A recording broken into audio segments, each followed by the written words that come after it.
సీతా స్వయంవరం. రామాయణంలో సీతా స్వయంవరం అత్యంత రమణీయమైన మరియు కీలకమైన ఘట్టం.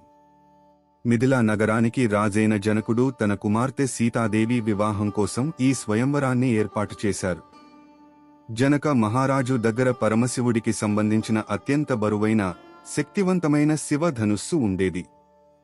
సీతాదేవి చిన్నతనంలో బంతి ఆడుకుంటూ ఆ బరువైన ధనుస్సును ఎంతో సునాయాసంగా ఒక చేత్తో పక్కకు జరిపింది. ఆ దృశ్యాన్ని చూసిన జనకుడు ఆశ్చర్యపోయి, సాధారణ స్త్రీ కాని, పురుషుడు కాని ఎత్తలేని ఈ ధనుస్సును ఎత్తగలిగిన వీరుడికే నా కుమార్తెను ఇచ్చి వివాహం చేస్తాను అని ప్రతిజ్ఞ పూనాడు. దీనినే వీరశుల్కం అంటారు. జనకుడు ప్రకటించిన స్వయంవరానికి దేశ విదేశాల నుండి ఎందరో రాజులు, రాకుమారులు, వీరులు వచ్చారు. రావణాసురుడు కూడా వచ్చాడని కొన్ని పురాణ కథనాలు చెబుతుంటాయి. వచ్చిన వారంతా ఆ శివధనుస్సును ఎత్తడానికి ప్రయత్నించి కనీసం కదల్చలేక విఫలమయ్యారు. అదే సమయంలో విశ్వామిత్ర మహర్షి యాగరక్షణ కోసం తన వెంట తీసుకువచ్చిన రామలక్ష్మణులతో కలిసి మిథిలా నగరానికి వచ్చారు.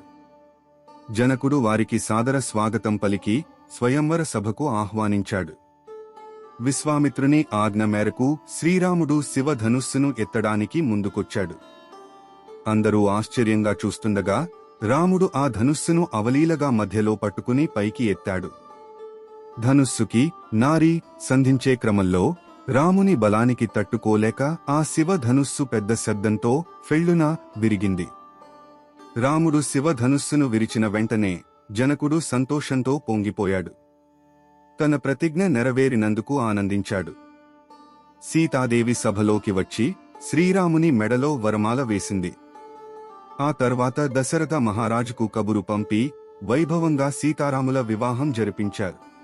ఇదే ముహూర్తంలో లక్ష్మణుడు, భరతుడు, శత్రుఘ్నులకు కూడా జనకుని కుమార్తెలు మరియు తమ్ముని కుమార్తెలతో వివాహం జరిగింది. ఈ వీడియో చూసిన తర్వాత మీకు నచ్చినట్టయితే లైక్ చేసి సబ్స్క్రైబ్ చేయండి.